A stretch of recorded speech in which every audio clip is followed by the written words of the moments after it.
Evelyn Carter stood at the edge of the ballroom in her finest dress, holding a glass of untouched wine, watching her husband of 8 months ask another woman to dance.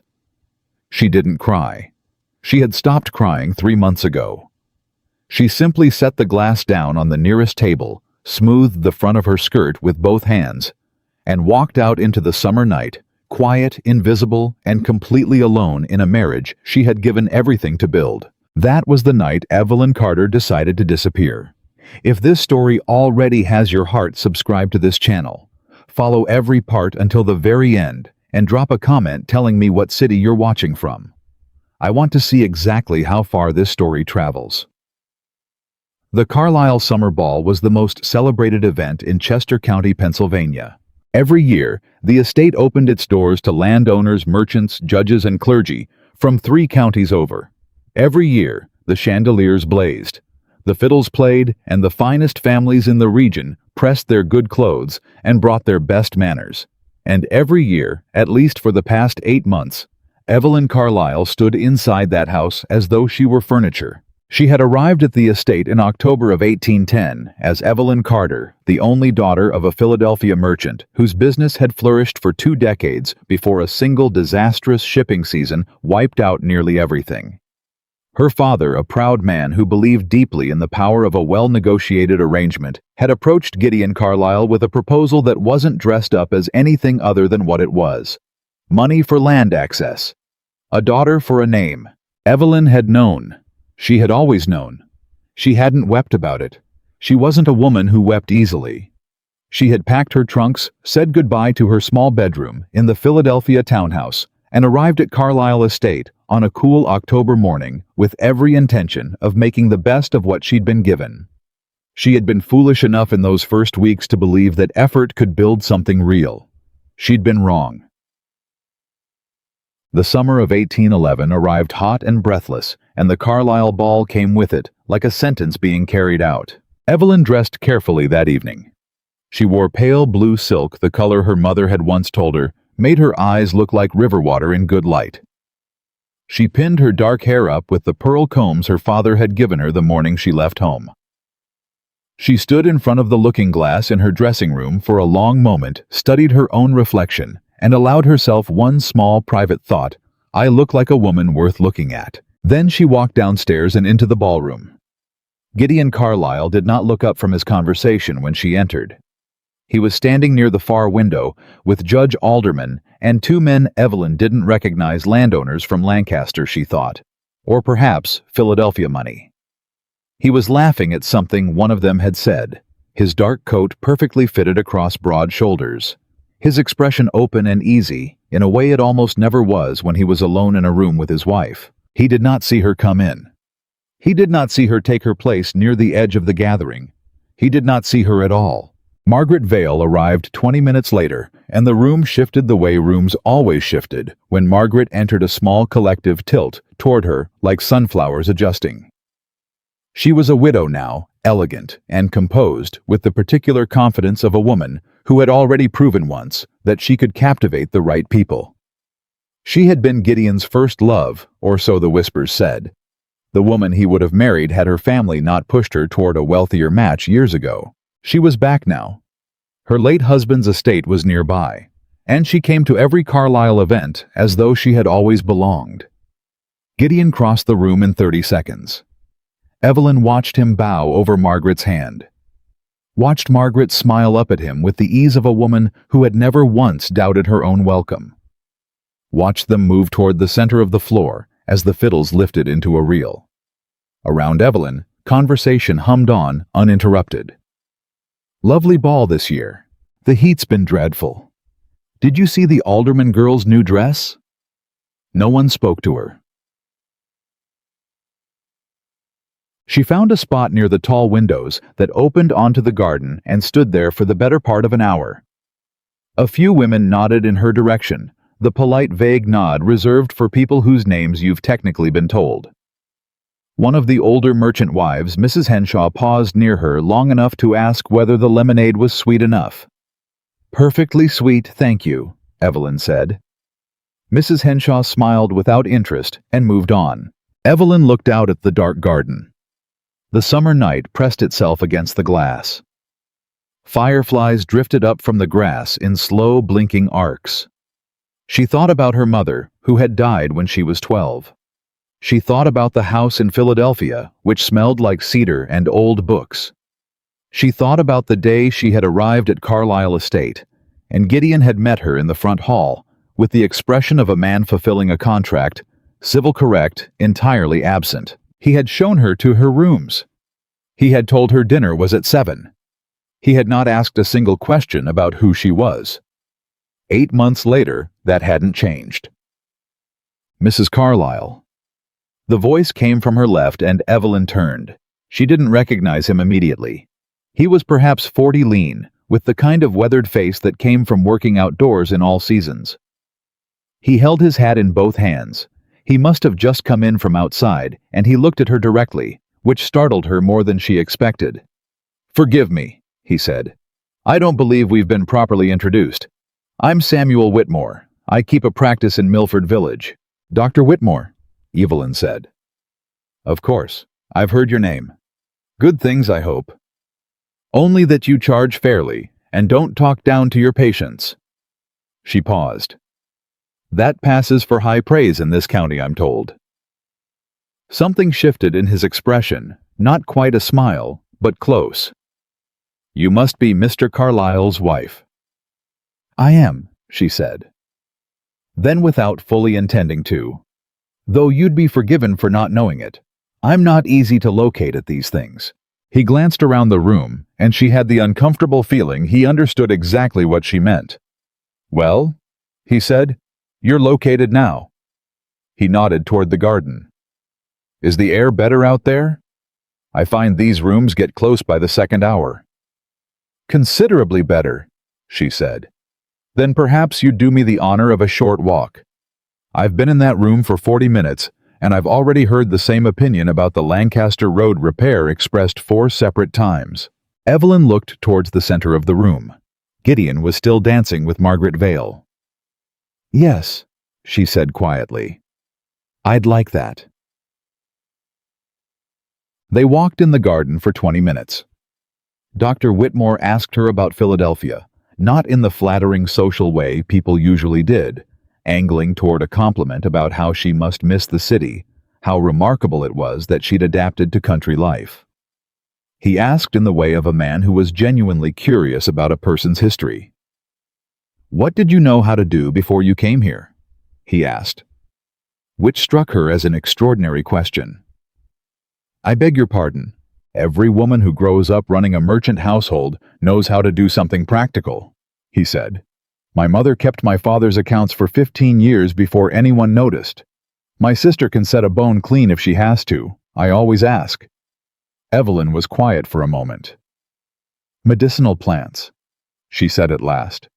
"My father had a garden. I learned what grew there, what it was good for, what was dangerous. I used to help the cook prepare remedies for the workers on the docks." Dr. Whitmore stopped walking. "You know remedies." "Simple ones," she said quickly. "Nothing a trained physician would find impressive." "Mrs. Carlyle," he said, and his voice was entirely serious. "I am the only physician within 12 miles. Half the families in Milford Village have never seen a trained doctor in their lives. Simple remedies are not nothing." He looked at her steadily. "If you ever find yourself with time to spare, and any inclination to use it, I could use the assistance." She looked back at the lit windows of the ballroom. Gideon was a silhouette at the center of it, easy and laughing. "I have a great deal of time to spare," she said. She returned to the ball exactly once more that night to retrieve her shawl from the chair where she'd left it. She passed Gideon in the doorway. He looked at her with that distant, correct expression the face he used when doing his duty. "Evelyn," he said, "are you well?" "Perfectly well," she said. "Thank you." She walked past him without stopping. He did not call after her. The next morning she came down to breakfast at 7, as she always did. Gideon was already at the table, a letter open beside his plate. He read while he ate. He had done this every morning for 8 months. Evelyn sat across from him and poured her own tea. For a while neither of them spoke. Then she said, "I'm going to Milford Village this week." He looked up from the letter. "What for?" "Dr. Whitmore has asked if I might assist with some of his patients. I have some knowledge of medicinal herbs. He believes it could be useful." Gideon studied her for a moment. His expression gave nothing away. "Is that appropriate?" he said. "He's a physician," Evelyn said. "A widower of good standing. And I'm a grown woman with nothing to occupy her time. I believe it's quite appropriate." A pause. "As you like," he said, and returned to his letter. She drank her tea. She did not look at him again. She went to Milford that Thursday in the trap with 2 of the estate horses.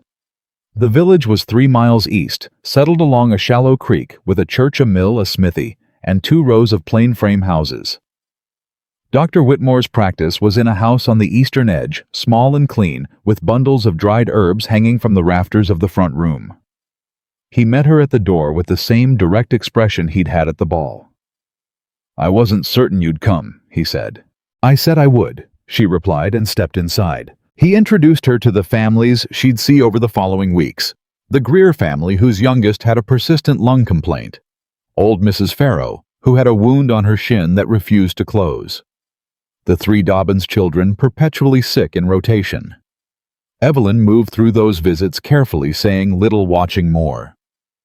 She had never considered herself useful outside of a household. It surprised her how quickly she found her footing. She knew plants. She knew how to listen. She knew how to sit with a person without filling the silence with noise. It turned out those were rare and useful things. By the end of July, she was going to the village 3 days a week. By August, she had memorized the names of every family in Milford and knew which ones were struggling. She began quietly, a bushel of grain left at a door, a length of cloth, a small sum of money passed through Dr. Whitmore for medicines. She used the household accounts Gideon had given her control over, and she used them carefully, exactly as her father had taught her to manage money. She did not waste. She did not perform generosity. She simply saw what was needed and provided it. The village noticed. Gideon did not. One evening in late August, she came home from Milford later than usual. She'd stayed to help Dr. Whitmore with a difficult delivery, a young wife. Her first child complications that had stretched into the evening. Both mother and child had come through. Evelyn had held the woman's hand for 2 solid hours. She came into the house, still warm from the exertion, still carrying the particular feeling of a day that had mattered. Gideon was in the entry hall. He was not waiting for her, she knew better than to imagine that. He was crossing from the study to the dining room, a glass in his hand. He stopped when she came in. "It's nearly 9 o'clock, he said. "There was a complicated delivery," she said. "Both mother and child are well."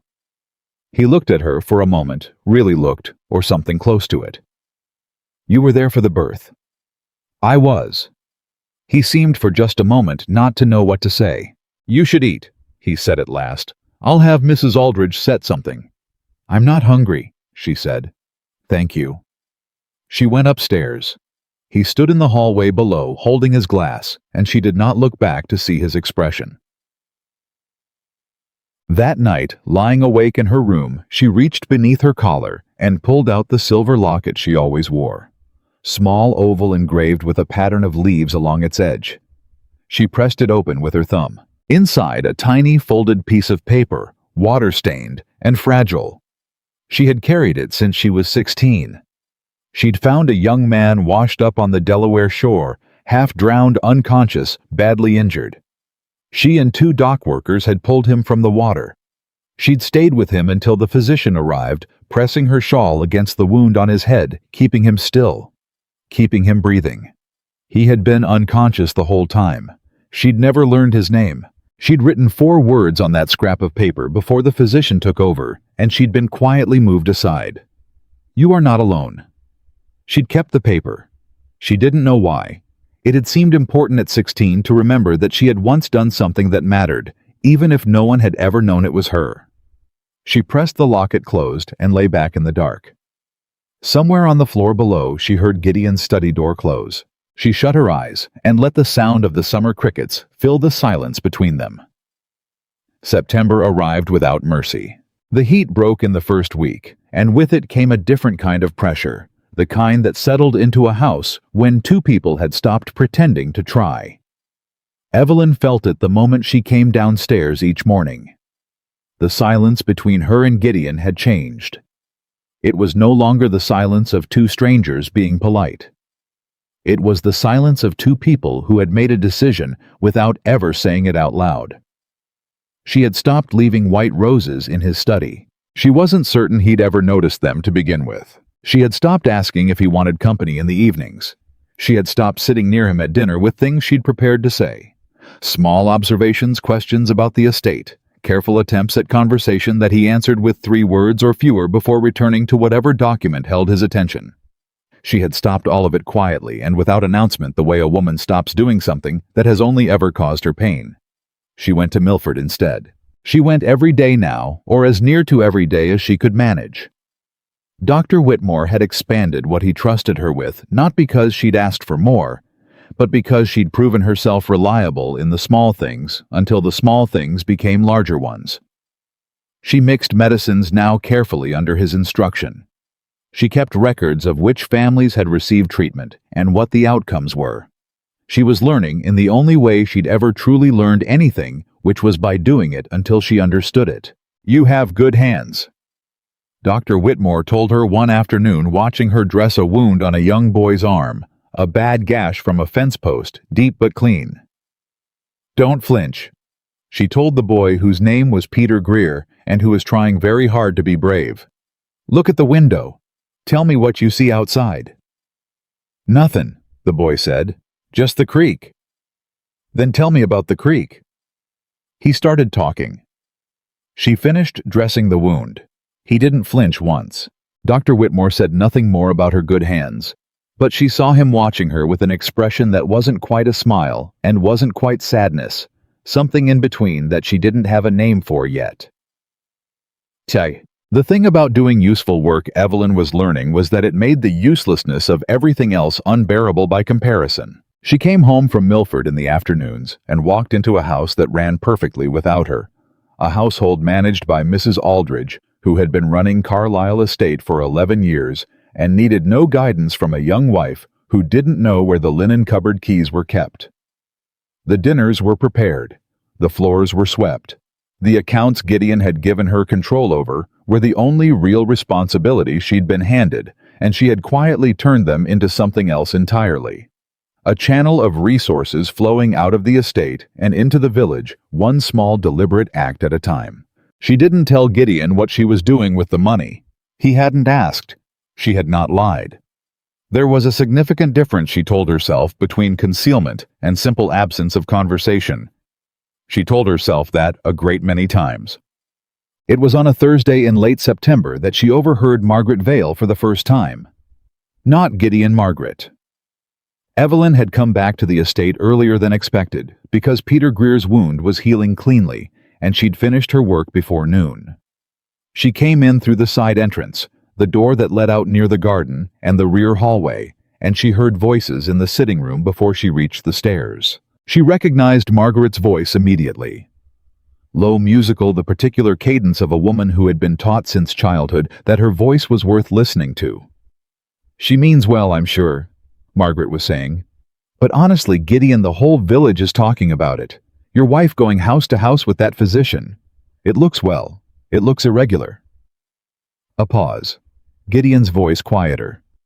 "She's doing charitable work. She's doing something," Margaret said with a delicate emphasis on something that made the word mean 12 different things. "I only tell you because people talk, and your name is attached to everything she does." "My name is my own concern," Gideon said. "Of course it is." A beat of silence. "I simply wonder if she's entirely happy here. She seems restless." "Evelyn is fine." "Does she tell you that—" A longer pause. "We understand each other," Gideon said. His voice had that controlled, flat quality it took on when he was closing a conversation, rather than participating in it. "Of course," Margaret said softly. "I'm sure you do." Evelyn stood in the hallway for another 3 seconds. Then she turned and went back out the side door and stood in the garden until she was certain her face had returned to a neutral expression. "We understand each other." She pressed her fingers against the locket at her throat. They did not understand each other. They had never understood each other. They had an arrangement, and Gideon Carlyle had the extraordinary capacity to mistake an arrangement for comprehension. She went back inside when she heard Margaret's carriage on the gravel drive. She went upstairs without seeing Gideon. She sat on the edge of her bed and was very still for a long time. October came in cold and decisive, the way October always did in Pennsylvania. Overnight, it seemed as if the season had been waiting just past a door and finally pushed it open. Evelyn bought grain, not a small amount. She arranged with a mill in the next county over, paid from the household accounts itemized as estate provisions, to have 3 large stores delivered to Milford to be distributed by Dr. Whitmore among the families who needed it most before winter arrived. She did not tell Gideon. She told herself she would tell him eventually. She told herself this arrangement was well within her authority over the accounts. Both of these things were technically true. What was also true was that she sat across from him at dinner that evening and said nothing about it, and he sat across from her and said nothing about anything, and the candles burned down between them, and neither one of them closed the distance. Dr. Whitmore sent a note 2 days later. "Mrs. Carlyle, the grain has been received. The Greer family, the Farrow widow, and 7 other households will not face shortage this winter because of what you have done. Peter asked me to tell you his arm is perfectly healed and he can now lift a feed sack without any trouble whatsoever. I believe he wants you to know he is strong. I thought you should hear this today. S. Whitmore." She read the note twice. Then she folded it precisely and tucked it inside the cover of the household ledger. She looked out the window at the bare-limbed trees along the drive. She was not unhappy. That was what surprised her most. For the first time since October of the previous year, she was not unhappy. She was not what she had come here hoping to be, and she was very far from what she had imagined for herself at 16, standing on a riverbank, holding a drowning man's life in her hands. But she was not unhappy. That felt in its own quiet way, like winning something. She did not notice Gideon watching her at first. It began so gradually that she couldn't have named the moment it started. A glance across the breakfast table that lasted half a second longer than necessity required. A pause in the doorway of a room she was leaving as though he'd meant to say something and then thought better of it. Small things. Easy to dismiss. She dismissed them. She was experienced by now at not reading too much into the movements of a man who had told her clearly, if silently, exactly what she was to him. But then came the evening in mid-October, when she returned from Milford to find him standing at the window of the front sitting room, and he turned when she came in, and he said, "How are the Greers?" She stopped walking. "I beg your pardon?" "The Greer family," he said. "The boy Peter. Dr. Whitmore mentioned him to me at the alderman's supper last week, said the child had a bad injury." "He's fully healed," she said carefully. "His arm is strong. He told Dr. Whitmore he could lift a feed sack." Something moved across Gideon's face. She couldn't name it. "That's good," he said. "Yes," she said. "It is." A silence opened between them. She waited to see if he would fill it. He looked back at the window. She went upstairs. But she held that exchange like a stone she'd found on the road, examining it, not certain yet what kind of stone it was. The night she overheard him broke something she hadn't known was still intact. It was a Friday in late October. She had come downstairs for water. She'd had a headache all evening and wanted something cold, and she passed the closed door of the study. The voices inside were low, but the walls of the old house carried sound in ways that never seemed predictable. Gideon was speaking. He sounded like a man who had been drinking a little. Not drunk, Gideon Carlyle was too controlled for drunk, but loosened at the edges. "She is not what I imagined," he said. A man's voice responded. She thought it might be Judge Alderman, who sometimes came for evening card games, but she couldn't make out the words. She is not. She is dutiful, Gideon said. The word landed like something being set down heavily. She is very dutiful. She is everything Carter promised. But she is nothing more than a duty to me, and I suspect she knows it, and I have never... He stopped. A pause. I have never loved her, he said, and I don't think I am capable of it. Evelyn stood in the hallway with her hand flat against the wall. She was not breathing. She stayed that way for 10 seconds. 15. Long enough to be certain she had heard correctly, that there was no other interpretation, no charitable reading of those words. Then she walked to the kitchen, drew herself a glass of cold water, drank it standing at the basin, and went back upstairs. She did not cry. She lay in the dark and felt something in her chest go very, very quiet, not broken exactly. More like a door swinging shut on well-oiled hinges, clean and final. By morning, she had made a decision she didn't need to announce to anyone. She was done. Not done in the way that required drama. Not done in the way that meant she would pack her trunks, or make a scene, or force a confrontation. She was a practical woman, and she understood the practical reality of her situation with perfect clarity. She was done waiting. She was done adjusting herself to the shape of a space that didn't want her. Done measuring her words and her movements and her presence against the possibility that this time this morning, this dinner, he might look at her and see a person instead of a provision. She was done. What she was not done with was the work. The work was hers. The village was hers in every way that mattered. She had earned it not through her husband's name, but through her own 2 hands and her own stubborn willingness to show up. She would go on going. She would go on giving. She would use every resource available to her as the wife of Gideon Carlisle, and she would direct every one of those resources toward the people in Milford who needed them, and she would do this not as an act of defiance, but simply because it was the thing worth doing. He had said he could never love her. Fine. She would build something worth loving instead. She expanded the grain stores in November. She paid for the repair of 2 roofs in Milford that couldn't survive the winter as they were. She negotiated it herself with a carpenter from the next town, arranged the schedule, paid from the accounts. She asked Dr. Whitmore to keep a list of every medicine his practice needed that he'd been going without, and she ordered the full list. Mrs. Carlisle, he said, looking at the list she'd handed back to him now, with costs noted in her precise handwriting beside each item, this is a considerable sum. It's a considerable list, she said, but you'll note I've prioritized by urgency. The first column should be filled before the snow comes. The second column can wait until February. He looked at her for a long moment. So, Evelyn. He said the first time he'd used her given name, and she registered it, but didn't object. Are you well? I am working, she said. Yes. That's not what I asked. She met his eyes. Dr. Samuel Whitmore was a good man. She'd known that since the night of the summer ball, when he'd offered her a walk in the garden because he'd seen clearly what she was too proud to say. He was a good man, and he was kind, and he did not have any particular interest in pretending things were other than what they were.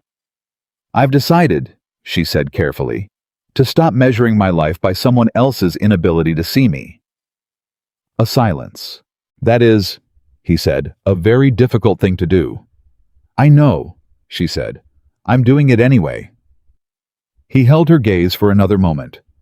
Then he nodded once and looked back at the list. February for the second column, he said. I'll hold you to it. Chad. December arrived, and with it the first real snow. The village of Milford held a small gathering to mark the season. Not grand, nothing close to the Carlisle ball, just families in the church hall with a fire and food that they'd pooled from their stores. Dr. Whitmore told her about it in passing, clearly not expecting her to attend. She attended. She sat on a wooden bench beside old Mrs. Farrow, whose shin wound had finally healed, and she ate a bowl of stew made by the Greer family, and Peter Greer himself came and stood in front of her with the gravity of a 7-year-old delivering important news. My arm's good, he announced. I can see that, she said. I can lift 2 sacks now. I don't doubt it. He considered her for a moment with great seriousness. "Are you going to come back in the winter?" "Yes," she said. "I'm going to come back." He nodded, as though this confirmed something he'd already decided, then ran off toward the other children. Evelyn looked at the fire at the far end of the hall. She listened to the voices around her. Easy voices, grateful voices, the voices of people who had enough to eat this winter, partly because she had made sure of it. She felt something she hadn't felt in over a year. She felt wanted, not as a possession, not as a transaction, simply as a person whose presence in a room made things better. It was the most radical feeling she had ever experienced. She arrived back at the estate late that evening, the snow falling thick and silent outside the carriage. She came in through the main door. She was done with side entrances and found Gideon in the front hall. He had not been waiting for her. She knew that. He was holding a letter crossing toward the study. But he stopped when he saw her come in, stamped with snow, her cheeks red with cold. His eyes moved over her with an expression she didn't immediately recognize. "Where have you been?" he said. "The village gathering," she said, unwinding her scarf. "At the church hall." "It's past 9. "I know what time it is, Gideon." Something flickered in his face at her use of his name. She rarely used it, had rarely felt it, belonged comfortably in her mouth. But she used it now without thinking, because she was warm from the fire, and full from the stew, and she had spent an evening being a person whose presence mattered, and the careful distance she usually maintained felt tonight like something she'd already spent too much of her life maintaining. "You spent the evening in the village," he said. "Less a question now." "I did," she said. "The Greer family made stew. Mrs. Farrow's shin is fully healed. Peter Greer can lift 2 feed sacks." He stared at her. "You should know these things," she said quietly, "since it's your land and your estate that made it possible." She met his eyes steadily. "I wanted to make sure someone knew." She went upstairs before he could respond. Behind her she heard nothing. No footstep, no voice. Just the silence that had always lived between them, except that now, for the first time, it didn't feel like a wound. It felt like a boundary she had drawn herself in her own hand, with full awareness of exactly where the line was. That was a different thing entirely. And somewhere below her in the hall, Gideon Carlyle stood very still, with a letter he had forgotten to read, watching the empty staircase, and feeling for reasons he could not yet explain, as though something had shifted in this house without his permission. He just didn't know yet what he had lost. He noticed her absence before he noticed anything else. That was the part Gideon Carlyle could not explain to himself, no matter how many evenings he sat in his study with a glass of bourbon and tried. He had spent 8 months barely registering her presence. He had looked through her at breakfast, past her at dinner, around her, at every social gathering where she stood at the edge of rooms like a candle no one had bothered to light. He had told himself clearly, in the language of a man who prided himself on clear thinking, that the arrangement was working precisely because neither of them demanded more than it offered. Then she stopped trying, and somehow the house became a different place entirely. It wasn't loud. It wasn't dramatic. Evelyn didn't make speeches or slam doors or confront him with the kind of righteous fury that would have been easier to manage. She simply withdrew. Not from the house, not from the routines, not from her seat across the breakfast table. She withdrew herself. The particular quality of attention she had once turned toward him, careful, patient, quietly hopeful, disappeared so completely that he only recognized it once it was gone. She talked to him now the way she talked to Mrs. Aldridge. Polite, efficient, entirely impersonal. He had not expected that to bother him. It bothered him considerably. January was brutal that year. The creek outside Milford froze solid by the second week, and 3 families on the eastern edge of the village lost portions of their roofs to the ice weight. Evelyn heard about it from Dr. Whitmore on a Monday, and had arranged emergency repairs by Wednesday, coordinating 2 carpenters, a load of timber she sourced from the estate stockpile, and temporary shelter for all 3 families through the church.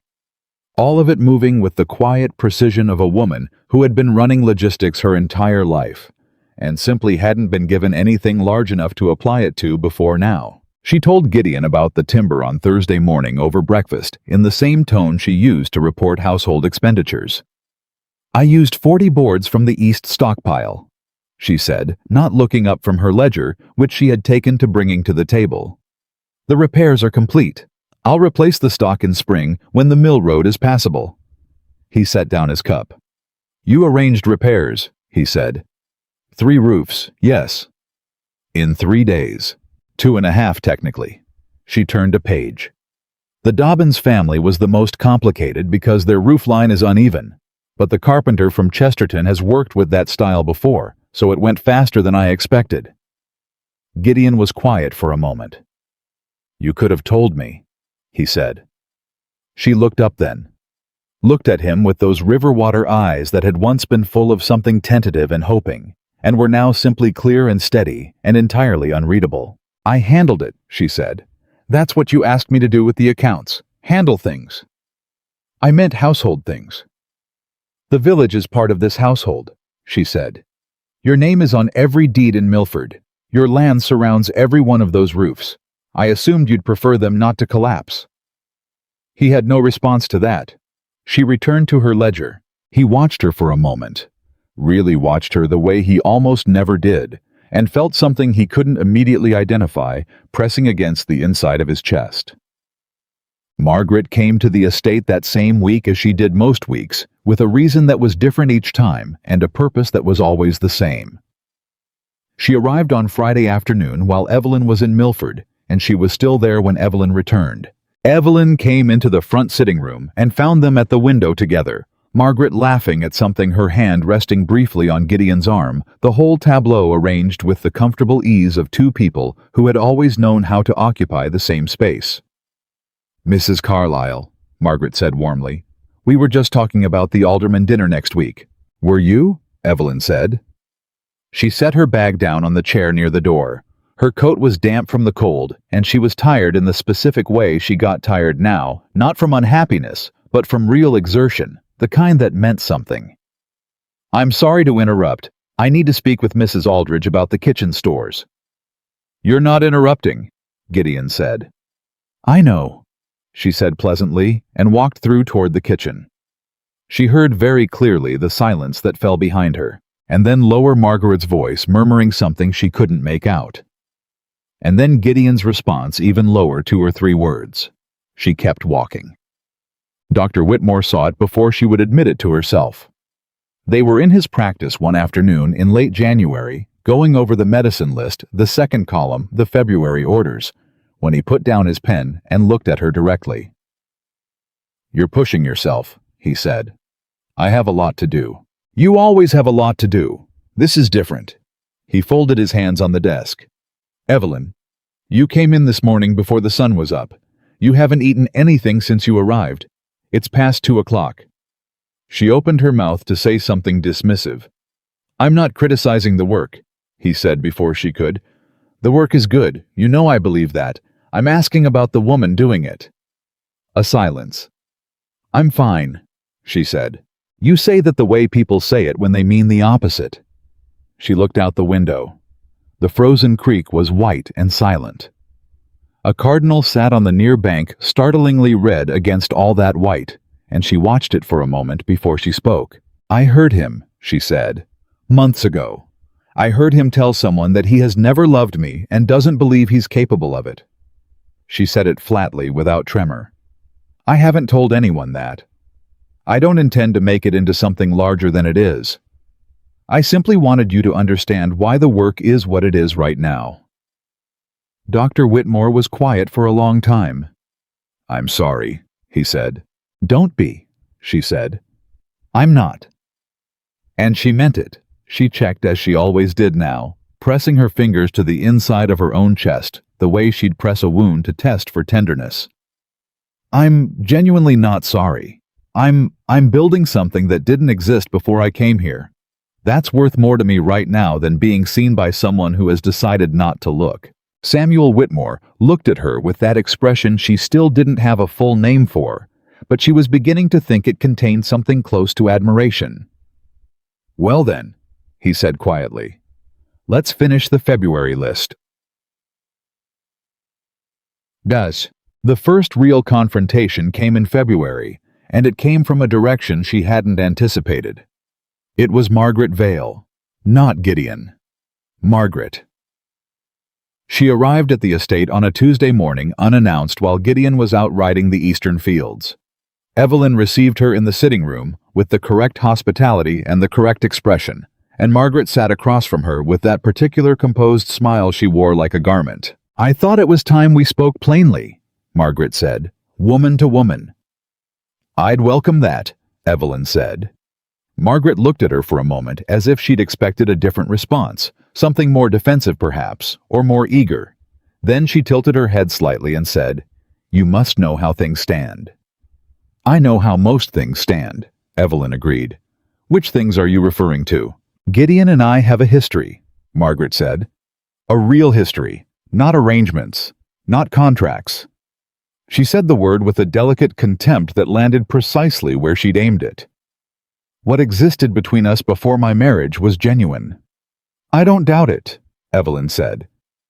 Margaret paused. She had clearly expected this to wound more visibly. "He married you because he needed the Carter money," she said more directly now. "You know that.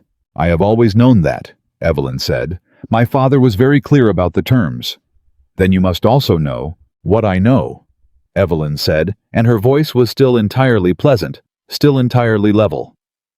"Is that this is Gideon's house, and Gideon's marriage, and any conversation about what exists or doesn't exist between you and my husband is a conversation you should be having with him." She set down her teacup. "I also know that 3 families in Milford made it through January because of decisions I made in November.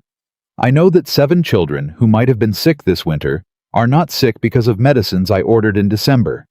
I know that my name, Mrs. Vale, which is now Carlyle, is known in every house in this village as someone who came when it mattered." She met Margaret's eyes. "So you're welcome to the history. I've been busy building the present." The silence that followed was the longest of the morning. Margaret Vale gathered her gloves, and said with a composure that cost her something, "You're not what I expected." "No," Evelyn said. "I don't imagine I am." She saw Margaret to the door herself. Then she stood in the entry hall alone, breathing carefully through her nose until her hands stopped shaking. Gideon heard about the visit from Mrs. Aldridge, who had been in the next room during the better part of it, and whose opinion of Margaret Vale had always been notably cool. He went looking for Evelyn, and found her in the small back room she'd claimed as her workroom, the one that had been used for storage, before she'd quietly cleared it out, and turned it into something else, with a desk, and her ledgers, and the dried herb bundles she was learning to identify from Dr. Whitmore's reference texts. He stood in the doorway. She was writing in the ledger, and didn't look up immediately. "Mrs. Aldridge tells me Margaret came today," he said. "She did. She also tells me you sent her away." "I saw her out," Evelyn said. "That's a different thing." He was quiet for a moment. "What did she say to you?" Evelyn put her pen down and looked at him directly. "She told me you and she have a genuine history and that our marriage is a contract." She watched his face. "I told her I knew that. It's true." He seemed to brace himself for something anger tears accusation. His jaw was set. "And," he said. "And nothing," she said. "I sent her home. There was nothing more to say." She picked up her pen again. "If you'd like to discuss what she said, you should have that conversation with her, not with me." "Evelyn, Gideon." She said his name evenly, without sharpness, without softness. "I am not angry. I am not injured. I am not waiting for an explanation or an apology. I am writing the February accounts, and I would like to finish before the light goes." She looked back at the page. "Please close the door on your way out if you don't mind the cold." He stood in the doorway for another 5 seconds. Then he turned and walked away, and she heard his footsteps down the corridor, steady and slow, like a man who wasn't certain where he was going. She stared at the ledger page and did not write a single word for almost 2 minutes. The thing about Gideon Carlyle, she was beginning to understand, was that he had organized his entire life around the management of distance. Not cruelty, she had stopped calling it cruelty because she no longer thought that was accurate. It was something more like a reflex built so deeply into the man that he didn't know it was there any more than he knew the rhythm of his own heartbeat. He kept people at the precise range where they could not disappoint him. He had done it to her. He had done it, she suspected, to everyone who had ever come close enough to matter. She understood it because she had done it herself in the early months, kept her hopes small, her expectations smaller, so that his absence couldn't reach deep enough to break something essential. The difference was that she had stopped. She had stopped building walls around herself and started building actual things in the actual world that were actually needed, and that had changed her in ways she was still discovering. She thought about this on a cold February evening when she came down to find Gideon standing near the fire in the main room, holding a copy of the estate ledger. Not his ledger, which she had never touched, but hers, the household and village accounts, which she had left on the side table. He had it open. He was reading it. She stopped in the doorway. He looked up. "These figures," he said. He was not accusatory. He was something else. Something that sounded closer to stunned. "This is from our accounts. The household accounts," she said. "Yes, which are my responsibility, as you'll recall." He looked back at the pages. She could see him reading the grain, the timber, the medicines, the carpenter, the church fund, the seed stores she'd arranged for spring planting, all of it itemized with scrupulous precision. "You did all of this," he said. "Over the past 4 months, yes." He turned another page. "You've spent—" He paused, did the arithmetic in his head. "Evelyn, this is within my authority," she said. "I've remained within every boundary you set. Every expenditure is documented. Every arrangement is recorded." She held his gaze. "If you feel I've overstepped, you should tell me so clearly, and I will hear you out." He looked at her. "I don't—" He stopped, started again. "I don't think you've overstepped." "Then we're in agreement," she said. She walked toward the fire, not toward him, and picked up the book she'd left on the side table. She sat in the chair nearest the window, opened it, and began to read. He stood holding her ledger for another long moment. Then he set it down slowly and sat across from her. He didn't speak, but he didn't leave. They sat in the same room by the same fire for the better part of an hour. It was the longest stretch of voluntary proximity they had shared since the night of their wedding. She was aware of him the entire time, in the way you're aware of something that has changed its nature without announcing it. She turned her pages. He stared at the fire. When she finally rose to go upstairs, he said very quietly, "The Greer boy, Peter." She paused. "What about him?" she said. "Is he—" A beat. "Is he doing all right in the cold?" She looked at him. Something in his face was working very hard to appear casual. "He's doing well," she said. "His mother is teaching him to read. He told me last week he's going to be a physician when he grows up." She paused. "I thought Dr. Whitmore was going to cry." The corner of Gideon's mouth moved. Not quite a smile, but the nearest thing she had seen from him in a year. "Good," he said. "That's good." She went upstairs, and in the dark of her room, pressing the silver locket between her palms, she felt the first faint, dangerous stirring of something she had decided weeks ago she was not going to feel. She told herself it was nothing. She told herself that very firmly. She didn't entirely believe it. March arrived, and with it, the slow collapse of winter. The creek thawed, the roads became passable. The village stirred back to life with the particular energy of people who had survived something and were glad of it. And with March came Dr. Elias Cross. He arrived from Philadelphia, a young physician recently trained, full of the bright confidence of a man who had studied at the best institutions and knew it. He was joining Dr. Whitmore's practice for the spring and summer, sent by a medical society that had taken an interest in rural Pennsylvania care. He was tall, well-spoken, and within his first week in Milford, he had made himself agreeable to everyone he met. He met Evelyn on a Tuesday. "Mrs. Carlyle," Whitmore said. "This is Dr. Cross. He'll be with us through August. Elias, Mrs. Carlyle has been assisting the practice since October. She knows more about this village than I do, and I'd advise you to listen to her." Dr. Cross turned toward her with a smile that was entirely genuine and said, "Mrs. Carlyle, I've already heard your name 3 times this morning from 3 different households. They speak very highly of you." "They're generous," she said. "They're accurate," he said, which is better. He was, she thought, very easy to like. Gideon heard about Dr. Cross within the week.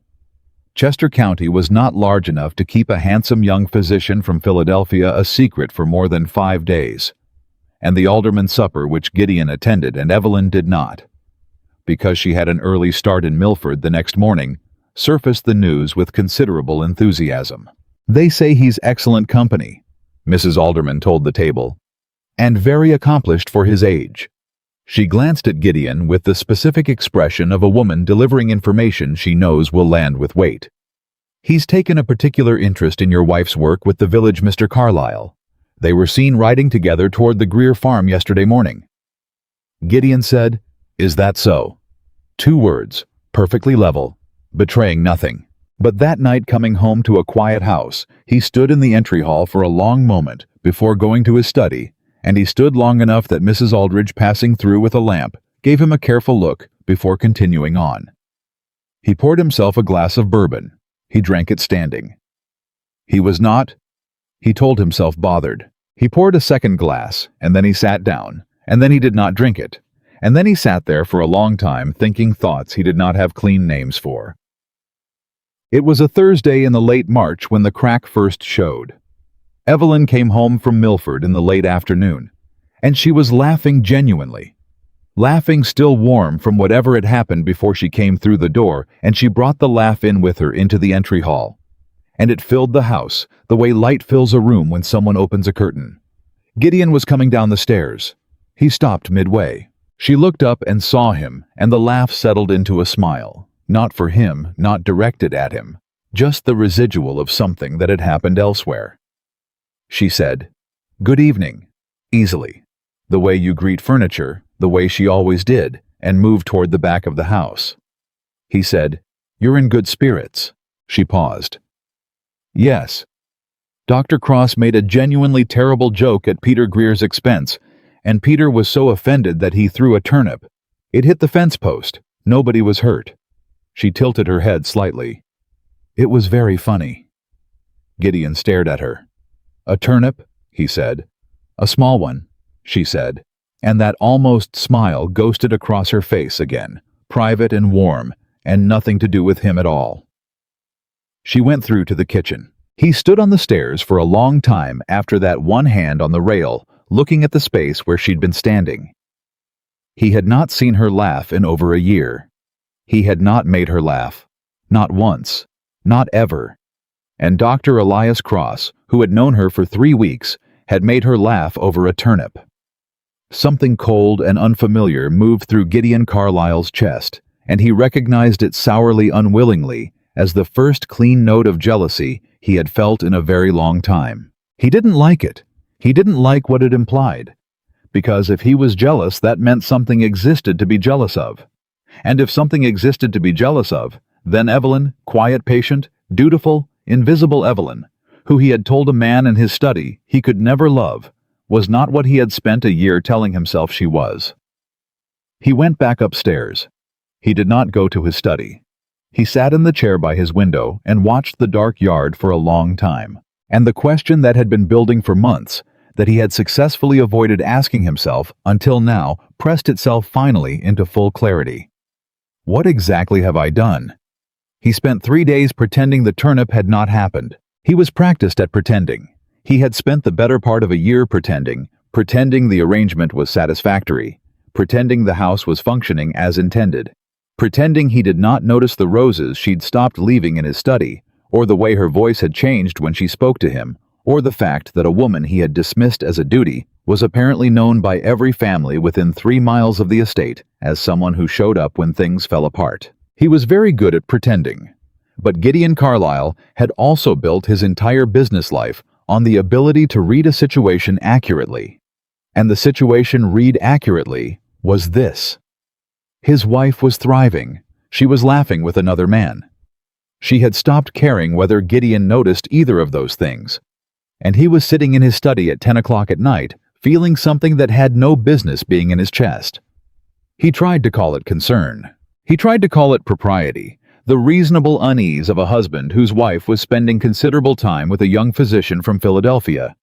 He did not try very hard with either of these, because he was not at his core a dishonest man, and the thing in his chest was not concern, and it was not propriety, and he knew it.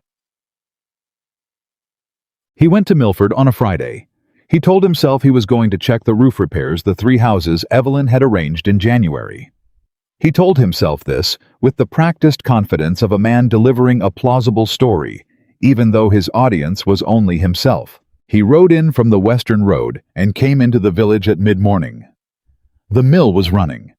A group of children were chasing something, a dog maybe, or just each other along the creek bank, shrieking with the uncomplicated happiness of children in early spring. One of them stopped and stared at him. It was Peter Greer. The boy had his mother's broad, direct face and the specific self-possession of a child who had been taken seriously by at least one adult and knew it. He looked at Gideon on his horse with an evaluating expression that would have been more appropriate on a man twice his age. "You're Mr. Carlyle," the boy said. "I am," Gideon said. "Mrs. Carlyle's husband." "That's correct." Peter Greer considered this. "She fixed our roof," he said. "In January, when it broke." "I know," Gideon said. "She also got my arm fixed when I cut it." He extended the arm in question, apparently for evidence. "Dr. Whitmore did the dressing, but Mrs. Carlyle held my arm still. She told me to look at the window and talk about the creek." He lowered the arm. "I didn't cry." "That's impressive," Gideon said. "She said it was." The boy agreed seriously. "Then, she comes almost every day, you know. She sits with Mrs. Farrow when nobody else does because Mrs. Farrow smells bad, and most people find reasons not to stay long." He said this with the brutal honesty of childhood. "Mrs. Carlyle stays 2 hours sometimes." Gideon looked at the boy for a long moment. "Where is she now?" he said. "Mrs. Carlyle, Dr. Whitmore's, or maybe the Dobbins house, the little one's sick again." He pointed down the road. "That way." Gideon went that way. He found her at Dr. Whitmore's practice. He heard her before he saw her, her voice coming through the open window, calm and clear, talking a young woman through something that was frightening her. He tied his horse at the post and stood outside for a moment, just listening. "I know it hurts," Evelyn was saying. "I know. Don't hold your breath against it, that makes it worse. Breathe through it. That's it. That's exactly right. You're doing well." A young woman's voice, thin with pain. "Is the doctor coming back?" "He's getting what he needs. He'll be 2 minutes. I'm right here. I'm not going anywhere." A silence. Then the young woman said quieter, "You're not going to leave?"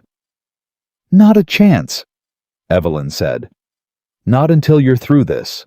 Gideon stood outside the door of Dr. Whitmore's practice with his hat in his hands, listening to his wife promise a stranger she would stay. And something in him shifted so completely and so permanently that he knew even in that moment that he was not going to be able to put it back. He went inside. She looked up when he appeared in the doorway. Her surprise was genuine and brief. She controlled it within a second, which told him she had learned very well, living with him, not to show what she felt quickly. "Gideon," she said. "I came to see the roof repairs," he said, which sounded spoken aloud exactly as hollow as it was. She looked at him for one more second. Then she looked back at the young woman on the table, 18, maybe 19, white-faced with pain, and said, "This is Mrs. Carlyle's husband. He won't be in the way." Dr. Cross appeared from the back room, then carrying instruments, and stopped short when he saw Gideon. "Mr. Carlyle," he said with the quick, easy confidence of a man who had nothing to feel guilty about and knew it. "Didn't expect you today. We're in the middle of something if you'd like to wait outside." "He'll wait here," Evelyn said without looking up.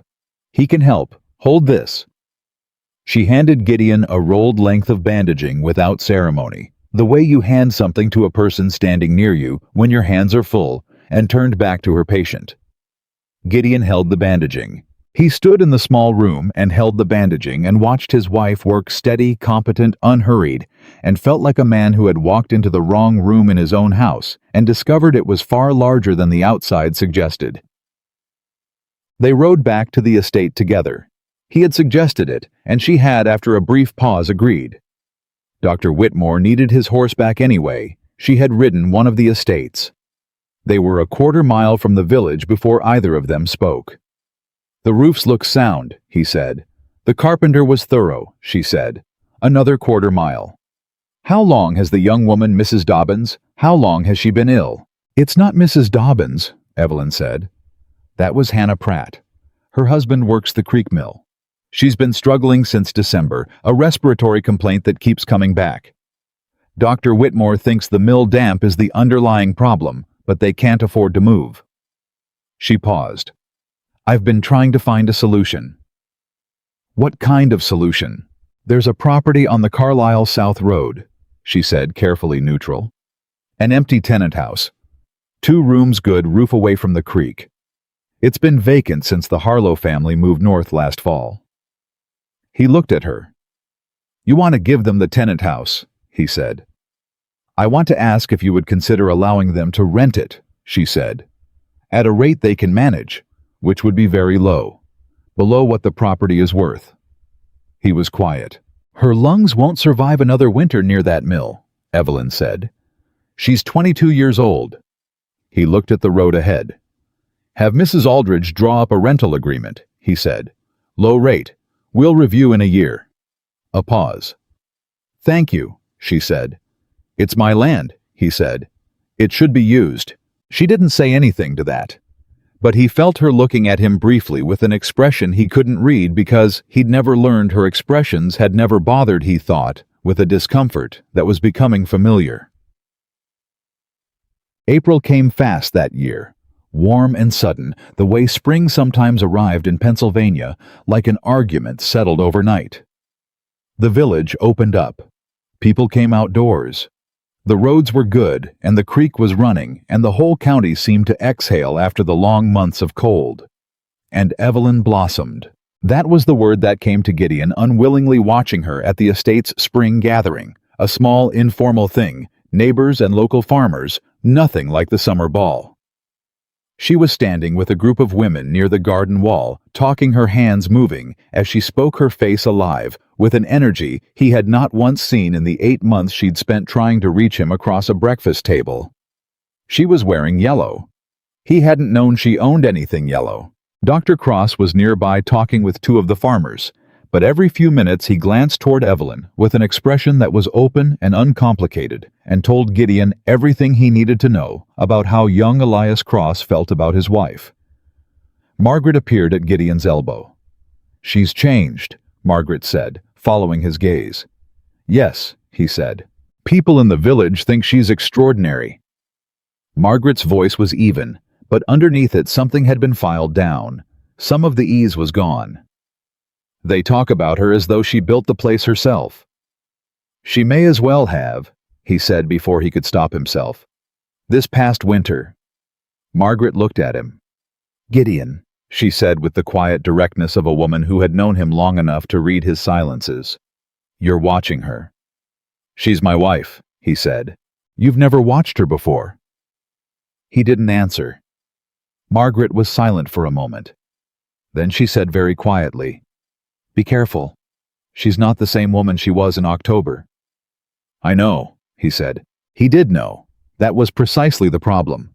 The woman she was in October, hesitant, hopeful, adjusting herself at every turn to fit into a space that didn't want her, was the woman he had been able to dismiss. This woman, this April version, with her yellow dress and her carpenter negotiations and her absolute indifference to whether he was watching or not, was something else entirely. And he had made her. He had made her by being exactly what he was, for exactly as long as he'd been it, and she had taken that material and built herself into someone formidable, and the formidable thing was making Dr. Elias Cross look at her like she was the most interesting person he'd ever encountered. Gideon set his glass down on the nearest surface. He walked toward the garden. "Can I speak with you?" he said. She turned from the women she'd been talking with. They took their cue gracefully and moved away, because whatever his faults, Gideon Carlyle had a quality of presence that communicated itself without effort. She looked at him with that clear, steady gaze. "Of course," she said.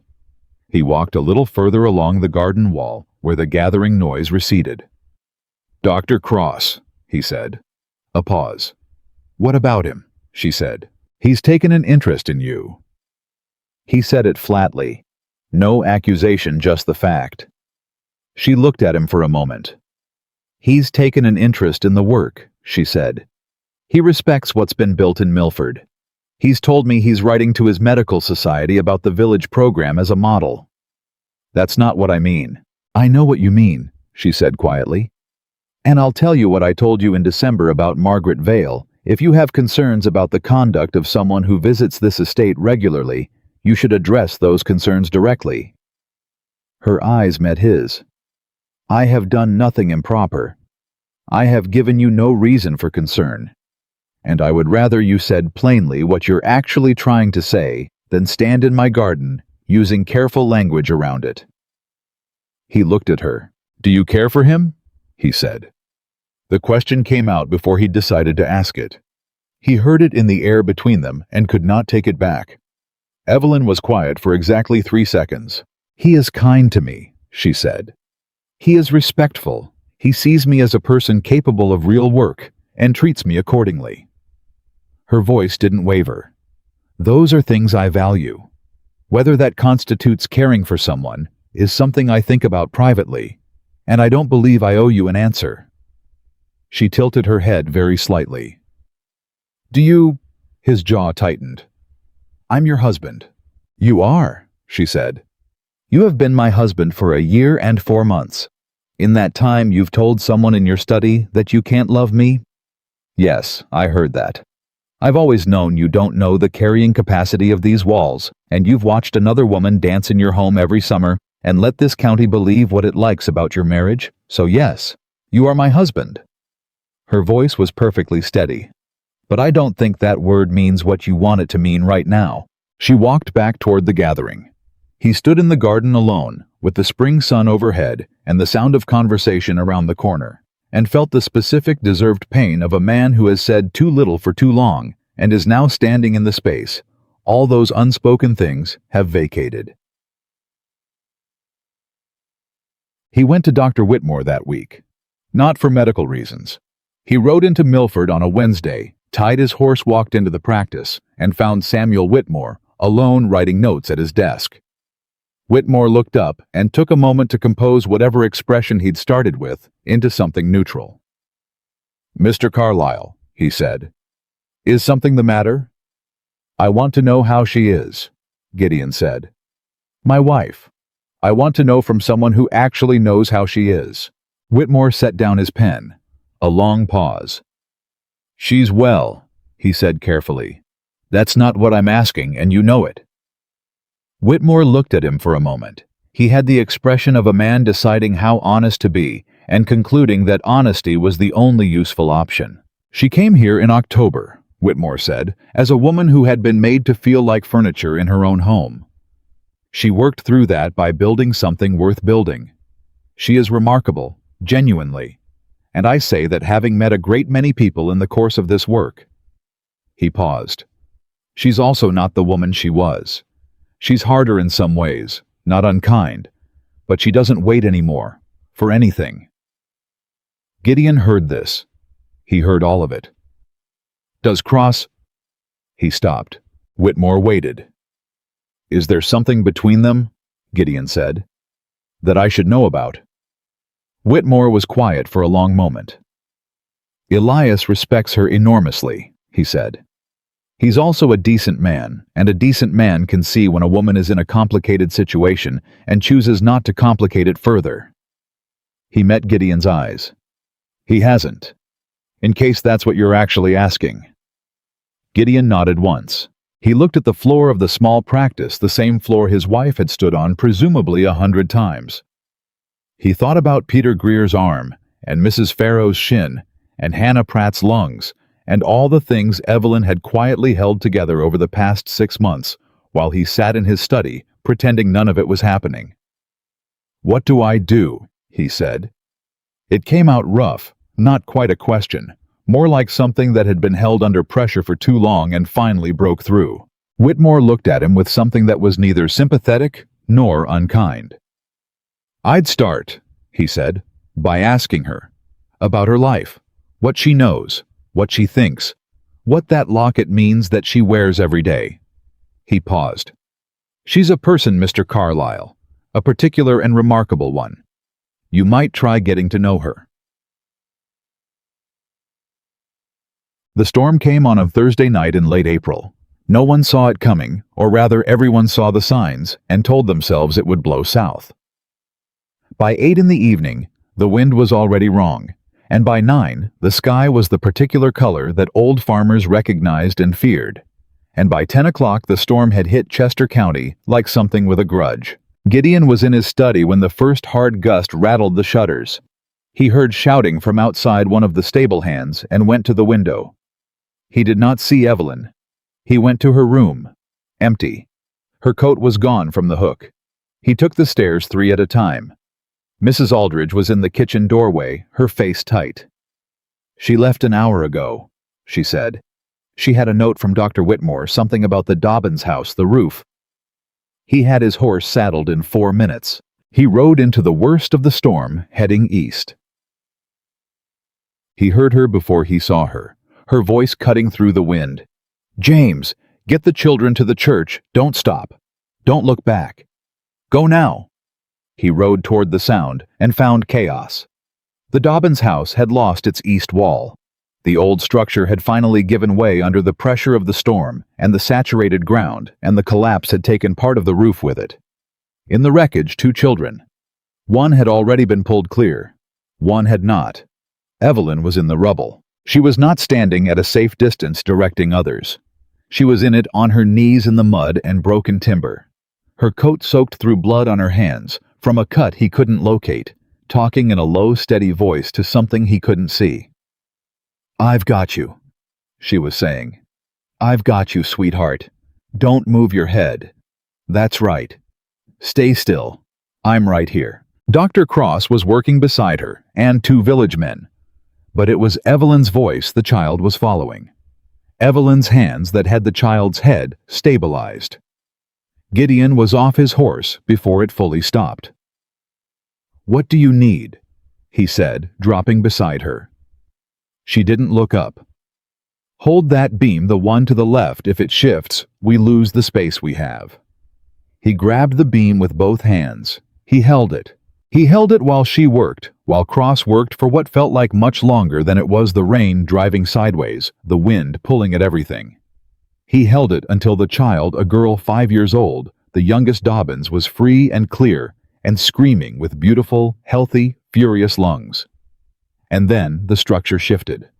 He shoved Evelyn clear with one arm and threw himself sideways, and the beam he'd been holding came down exactly where she'd been kneeling. They ended up in the mud together, both of them a foot from the collapse. She was breathing hard. He was breathing harder. "Are you hurt?" he said.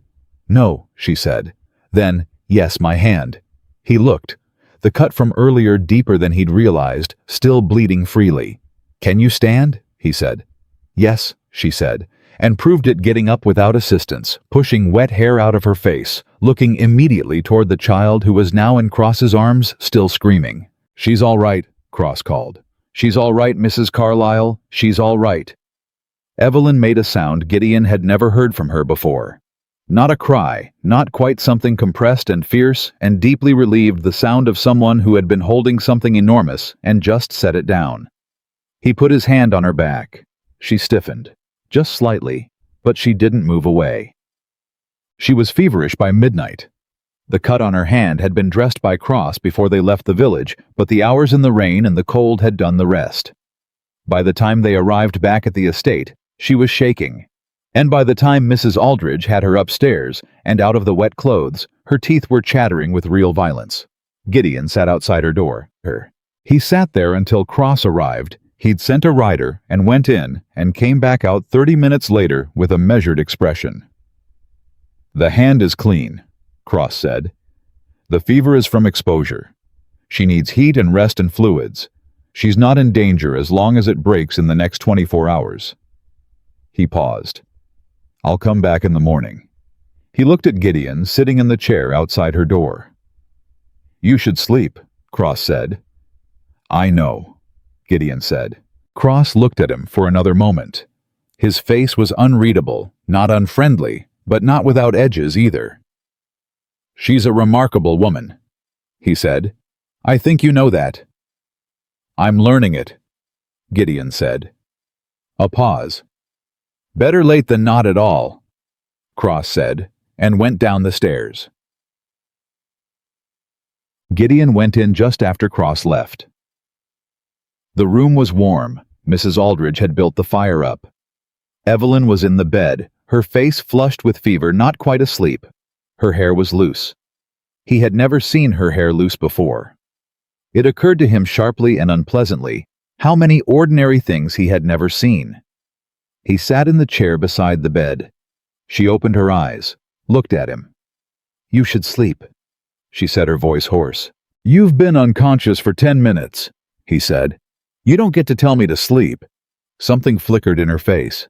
"I wasn't unconscious. I was resting." "You were unconscious." A pause. Her eyes closed again. "The girl," she said. "The Dobbins girl." "She's fine," he said. Cross confirmed it. Her lungs. Evelyn. He said her name the way he should have said it a year ago. Not as a label. Not as the word that closed a conversation. "She is fine. You got her out." Silence. "You held the beam," she said quietly, without opening her eyes. "Yes." "You didn't have to come." "Yes," he said. "I did." She didn't respond to that. He sat in the chair and watched the fire and listened to her breathe, and sometime in the deep hours of the night, he reached over and put his hand over hers, the undamaged one resting on top of the blanket, and left it there. She didn't pull away. He looked at the silver locket at her throat, rising and falling with each breath. The small oval shape, the engraved leaves along the edge, the thing she wore every day without fail. He had seen it 100 times, and never once asked about it. He was about to ask now, the question forming itself in his mind, pulling at some faint, impossible thread of recognition he couldn't locate, when her breathing deepened and he understood she had finally fallen into real sleep. He left the question there, unasked, but it stayed with him through the long night, pressing at something he couldn't name while the storm broke and quieted outside, and the first gray light of Friday morning came through the curtain. Where had he seen that locket before? The fever broke just before dawn on Saturday. Gideon knew the exact moment because he was still in the chair beside her bed. When it happened, he had not left, had not slept for more than an hour at a stretch, had sat through the long Friday in that chair, reading nothing, doing nothing, simply being present in the way he had failed to be present for an entire year. Mrs. Aldridge had brought him food twice. He had eaten it without tasting it. Cross had come at midday, checked the hand, checked the fever, said it was moving in the right direction, and given Gideon a look on his way out that contained something between respect and warning. When the fever broke, Evelyn's breathing changed. The tight, labored quality eased, and her body seemed to release something it had been holding hard, and she slept differently after that, deeply, quietly, the sleep of a person returning to herself. He sat and watched the gray light come through the curtains and did not move. He was still sitting there when she opened her eyes. She looked at him without surprise. That was the first thing he noticed. She looked at him sitting in her chair in the early morning light, as though she had already accommodated the reality of it somewhere in the hours she'd been unconscious. "You stayed," she said. Her voice was rough from the fever and the night. "Yes," he said. A silence. "The Dobbins girl," she said. "Still fine. Cross sent word last night. She's with her family at the church hall. No lasting injury." She closed her eyes briefly. When she opened them again, they were clearer. "Your hand," he said. She lifted it slightly, the bandaged one. "Sore. But I can feel my fingers, which I'm told is the important thing." "It is." She looked at the ceiling for a moment. Then she said without looking at him, "You don't have to keep sitting there." "I know," he said. She looked at him then. He met her eyes and didn't look away, which was something he had spent a year not doing, and he felt the full weight of that year in this moment, felt it the way you feel a wrong thing only after you've stopped doing it, when the absence of it shows you the shape of what it was. "Gideon," she said. "Careful. What are you doing?" "I don't entirely know," he said. "I'm starting with sitting here."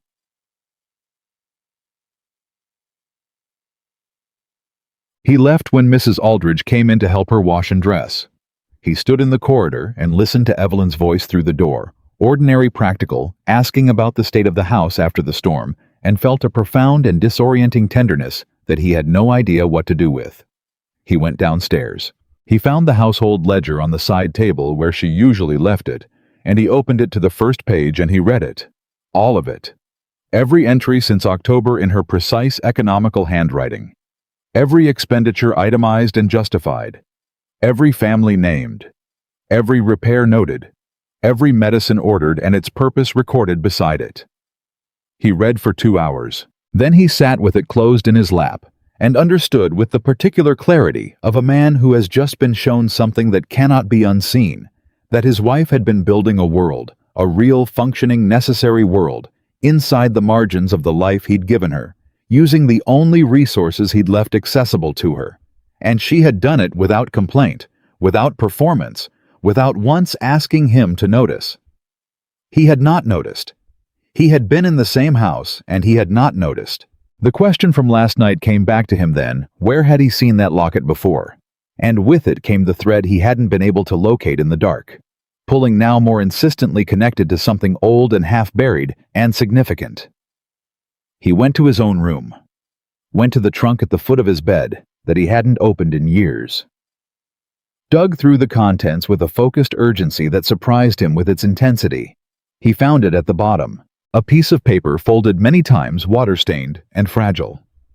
He had kept it for 15 years without ever fully understanding why. He had been 19 traveling south by ship when the storm hit the Delaware. He had gone into the water. He remembered almost nothing of the hours that followed ashore, hands, a voice, a pressure against his head that kept him from losing consciousness entirely. He remembered a girl's voice saying very close, "You are not alone." He unfolded the paper with hands that were not entirely steady. The writing on it was a 19-year-old girl's handwriting, hurried and small. "You are not alone." 4 words. He sat on the edge of his bed and held that paper and felt the floor of everything he thought he knew shift underneath him. Scene. She was downstairs by noon, which was earlier than Cross would have approved. She was in her workroom. He could hear her moving, and he stood outside the door for a moment before he knocked. "Come in," she said. She was at her desk, her bandaged hand resting on top of the ledger, not writing, just sitting. She looked pale and diminished by the fever, but her eyes were sharp. She looked at him when he came in and waited. He closed the door. He crossed to the desk and set the piece of paper down in front of her. She looked at it. He watched her face. She went very still. "Where did you get this?" she said. Her voice was different. Something had happened to it. "I've kept it for 15 years, he said. "Since the storm on the Delaware. I was 19. I went into the water." He paused. "Someone pulled me out. I was unconscious for most of it. But I remember the voice, and I remember those words." He watched her. "I remembered the locket last night, sitting beside you. I've seen it every day for over a year, and last night I remembered where I'd seen it before." His voice was quiet and entirely steady. "Open it. Show me what's inside." She didn't move for a long moment. Then she reached up with her undamaged hand and unclasped the locket from her throat. She set it on the desk beside the paper. She pressed the small clasp and it fell open. Inside, a tiny folded piece of paper, water-stained and fragile. The twin of the one on the desk. The silence in the room was the loudest thing he had ever heard. "You were the girl on the shore," he said. She pressed her lips together. Her eyes were bright, not crying, but close. "I didn't know who you were," she said. "You were unconscious. The physician came and they moved me back. I never learned your name." Her voice was controlled with a visible effort. "I was 16. I kept the paper because—" She stopped. "Because it was the first time I'd done something that felt like it mattered, and I didn't know if you lived. I never knew." "I lived," he said. "I can see that," she said, and the almost laugh in her voice broke on something sharp. He picked up the locket gently and looked at the paper inside. His own handwriting on the desk, except it wasn't. It was hers. A 16-year-old girl's handwriting, and he had been carrying it for 15 years, and she had been carrying the locket for the same 15 years, and they had been in the same house for a year and 4 months, and he had never once asked about it. "Evelyn," he said. "Don't," she said quietly. Her jaw was set. "Don't say something because you feel that you owe me." "I'm not," he said. "That's not—" He stopped, took a breath, started again. "I told a man in my study that I couldn't love you, that you were nothing more than a duty. You heard that." She said nothing. "I have been wrong about so many things in this marriage that I don't know where to begin accounting for them," he said. "But that was the wrongest thing I've ever said. And I need you to know it. Gideon, you saved my life," he said. "Before you were my wife, before any arrangement. You were 16 years old and you stayed on a shore and held a stranger's head out of the water and told him he wasn't alone." He met her eyes. "And then you came into my house and I made you feel like you didn't exist. And you built this." He gestured, and the gesture was inadequate, encompassing the ledger and the village and everything beyond it. "You built this entire world out of the edges I left you, and I was too blind and too proud and too determined to stay at a safe distance from everything to see any of it." Her jaw was working. "I don't want your guilt," she said. "I'm not offering guilt," he said. I'm trying to offer something I should have offered a year ago, which is the truth, which is that I was afraid. That I have been afraid for so long that I built the fear into the walls of every relationship I've ever had, and I called it management, and I called it clarity, and I let Margaret Vale become a ghost I could live with because ghosts don't require anything of you." He stopped. "You require things of me. You always have." And I told myself that was the problem. She was looking at him with an expression he had never seen on her face before. Not guarded, not distant, not the careful neutrality she'd mastered over the long winter. Something rawer than that. Something that cost her. "What is it you're actually saying?" she said. "I'm saying—" He said, "that I see you, that I should have seen you long before now, that I want if you'll allow it to begin again from somewhere honest." The room was very quiet. "You don't get to begin again just because you've finally decided to look," she said. Her voice was level, and it was not unkind, but it was not soft. "I built everything in this room and in that village out of the ruin of what this marriage was. I did that for myself, not to make you notice." "I know," he said. "I stopped waiting for you," she said. "I know that too." "Then you understand," she said, "that I'm not going to simply—" She exhaled. "I'm not the woman from October. She would have taken this. She would have been so grateful for it that she wouldn't have thought to ask for more. I am not her anymore." "I know," he said for the third time.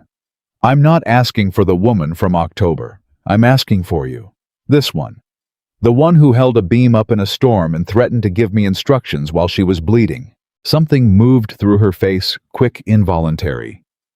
"I didn't threaten," she said. "You told me to hold the beam and not be in the way," he said, "which amounts to the same thing from where I was standing." The involuntary something happened again, and this time it reached her mouth. She didn't forgive him in that room. He hadn't asked her to. What she did after a long silence was pick up the locket and hold it out to him. "You can look at the paper," she said, "if you want." He took it carefully, unfolded the tiny square of paper inside, read 4 words in her 16-year-old handwriting. "You are not alone." He refolded it, placed it back, closed the locket and held it out. She took it, clasped it back at her throat where it always lived. "I believe you should rest," he said. "I believe I should," she agreed.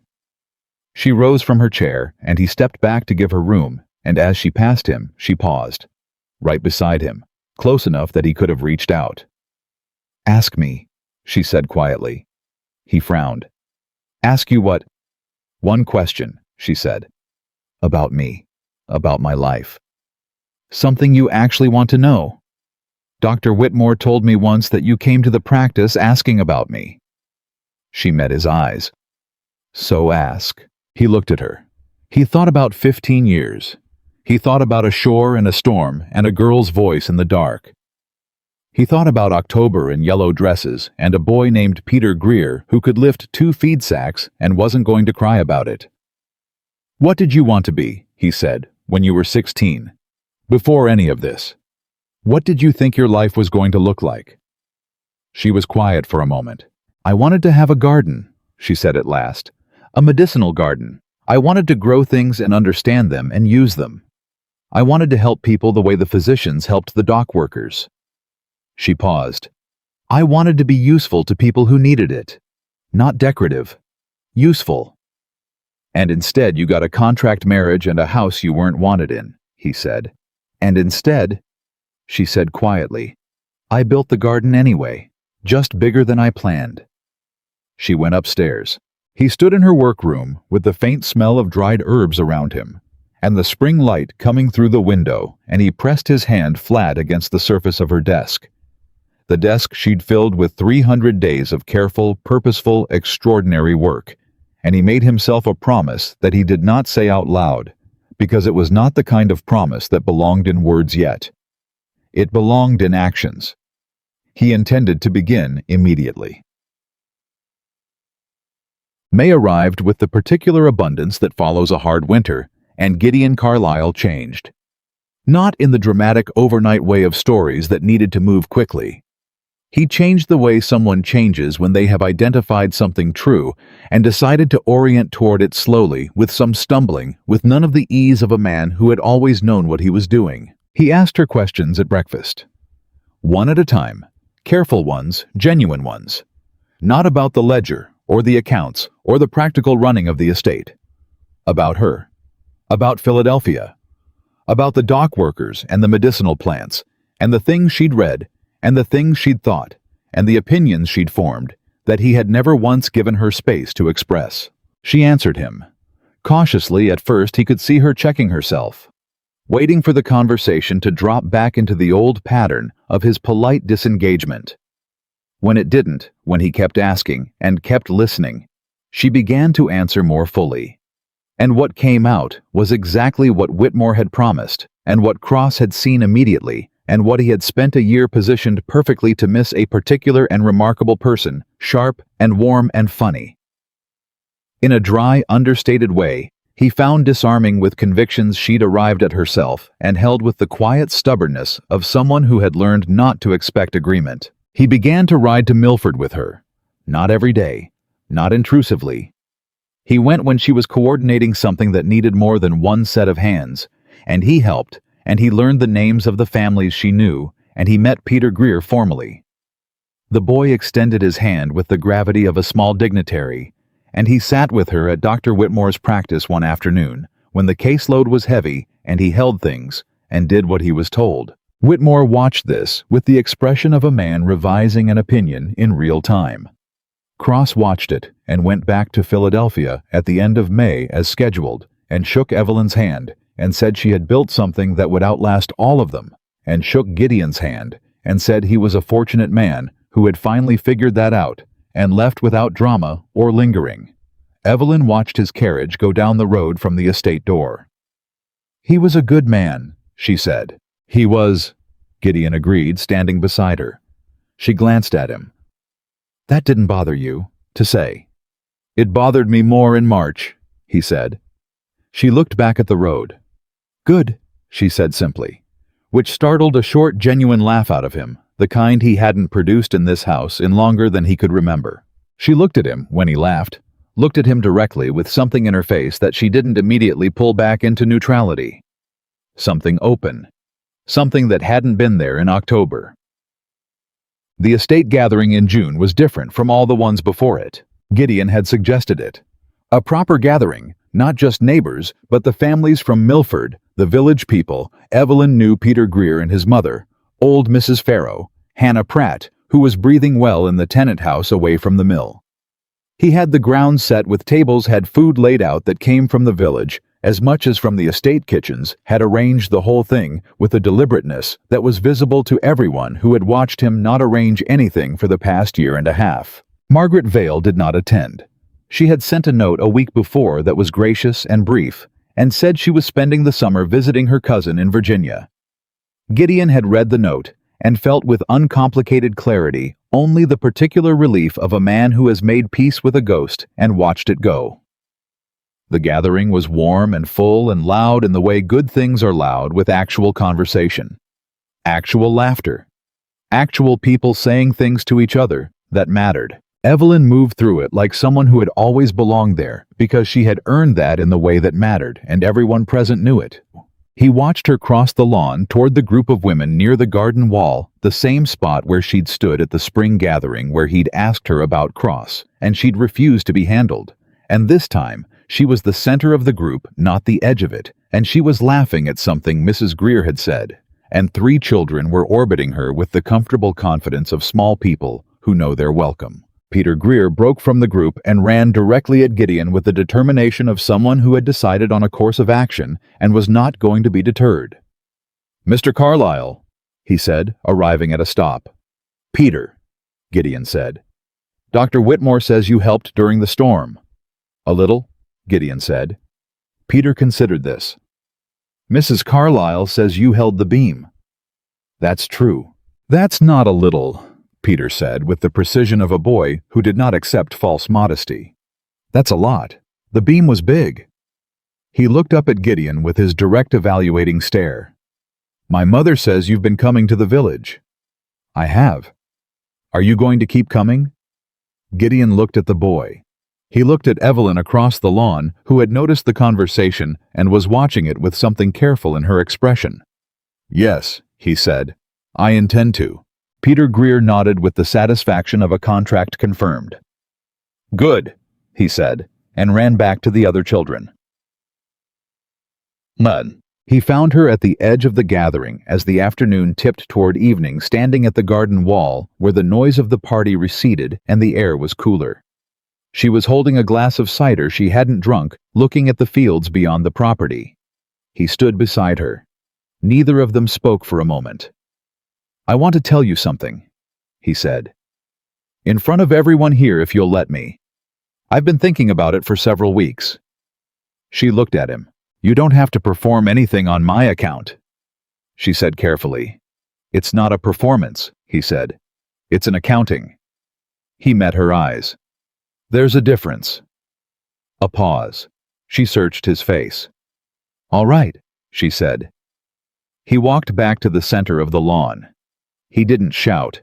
He had a voice that carried without requiring volume, and he waited until the conversations around him quieted by proximity, one cluster, then another, until the gathering had stilled. Evelyn stood at the garden wall and watched him. "Most of you know my wife," he said. "You know her better than I did for longer than I did, and you understood her worth before I did. That is the honest truth, and I am not embarrassed to say it here." He paused. "She came to this estate a year and a half ago as part of a business arrangement. I treated her accordingly. I gave her accounts to manage and space to occupy, and nothing else, and I told myself that was sufficient." His voice was steady. "She took what I gave her and built something that 3 families sheltered in this winter, that 7 children ate from, that every person from Milford who needed medicine and couldn't pay for it has benefited from. She did this without being asked. without being thanked, without being seen. He looked across the lawn at her. I am asking all of you to see her now, and I am telling her in front of every person here who has known her value longer than I have that she is not a transaction. She has never been a transaction. She is the best person in this county, and she is my wife, and I have been the last man standing here to understand what that means. The gathering was completely still. Evelyn was not moving. He walked back to her. Up close, her eyes were very bright.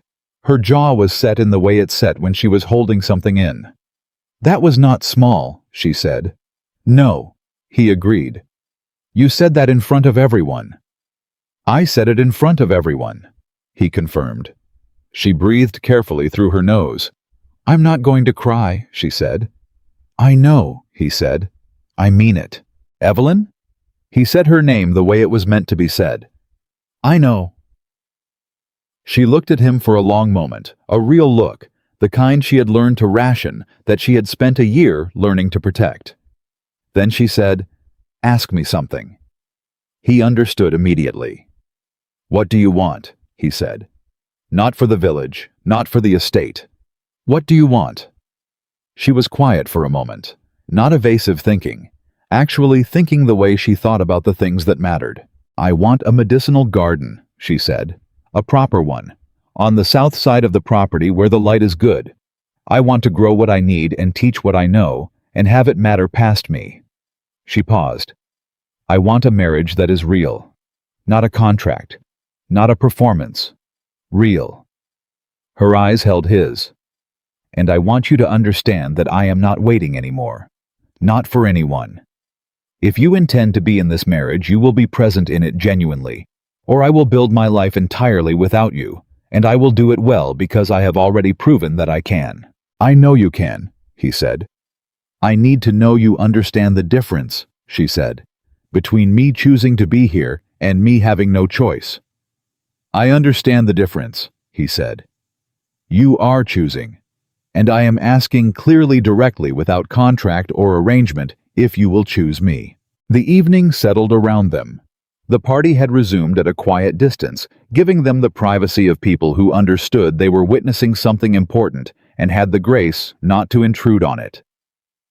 She looked at him with the river water eyes that had once been full of careful hope, and then empty of it entirely, and were now something else, something harder and clearer and more valuable than hope, because it had survived the absence of it. I'll choose, she said, but you'll earn it every day. Yes, he said, that's what I intend to do. She held out her bandaged hand, not for sentiment, not as a romantic gesture, but the way she did everything direct and practical and completely herself. He took it.